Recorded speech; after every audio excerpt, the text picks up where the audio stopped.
ini dia tadi ketabrak mobil. Baik Ibu, tenang dulu ya Bu ya. Saya dari petugas kesehatan di sini, saya akan melakukan pertolongan pertama.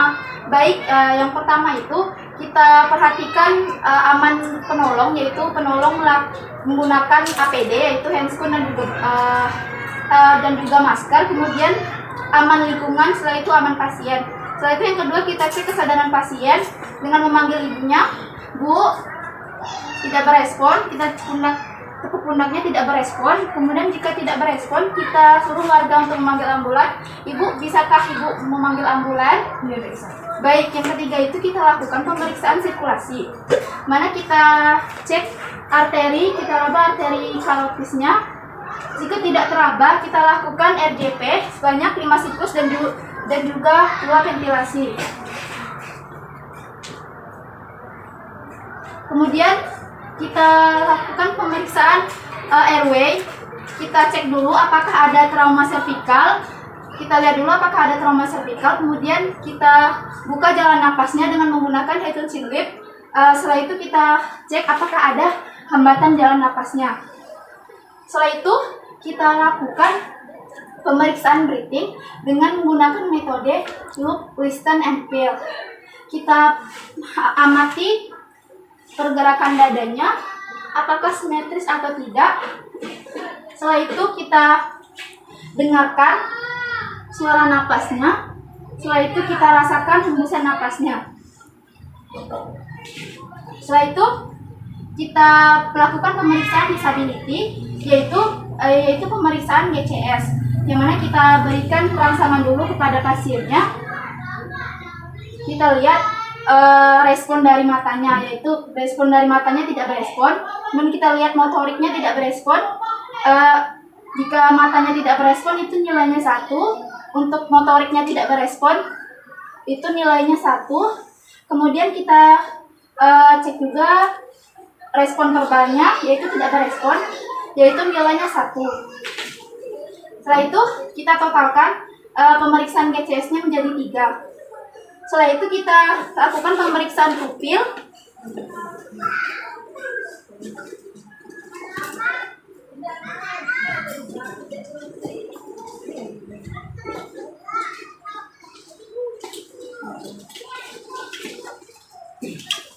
Baik, kita lakukan pemeriksaan pupil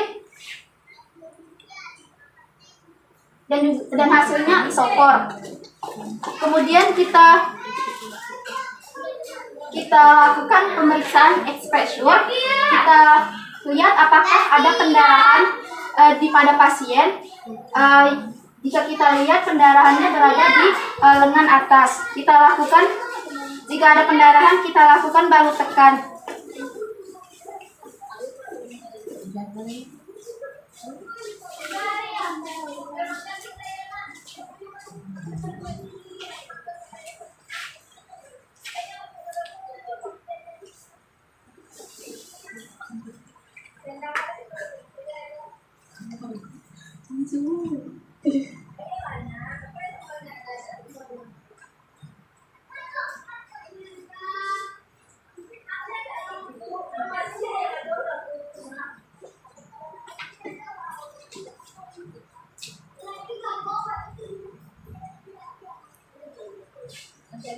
Baik, setelah kita lakukan pemeriksaan expressure, kita buka baju di bagian dada agar pasien tidak merasa sesak. Kemudian kita selimuti pasien agar tetap terjaga suhu yang hangat.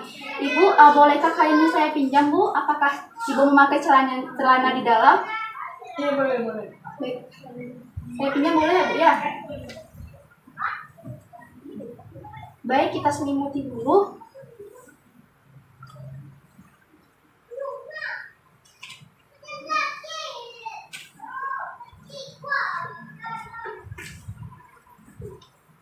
Lalu setelah itu kita lakukan pemeriksaan pada dadanya, yaitu pertama inspeksi.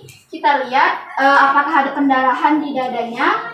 Setelah itu kita lihat bagaimana cara pergerakan dadanya. Setelah itu kita auskultasi.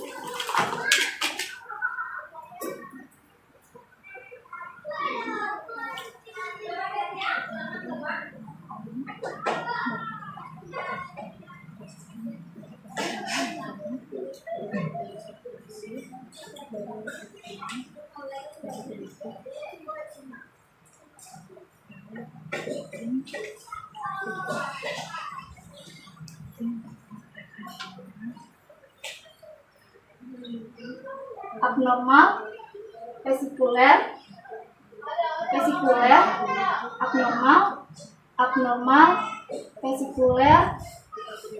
Setelah itu, setelah lakukan auskultasi, kita lakukan perfusi. Hipersonor, sonor, sonor, hipersonor, hipersonor, sonor, sonor, hipersonor.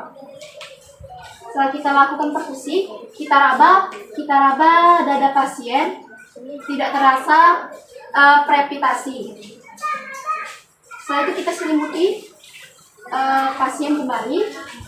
Dan setelah itu kita bawa pasien ke ambulan. Bu, bisa tolong angkat pasiennya, kita bawa ke ambulan.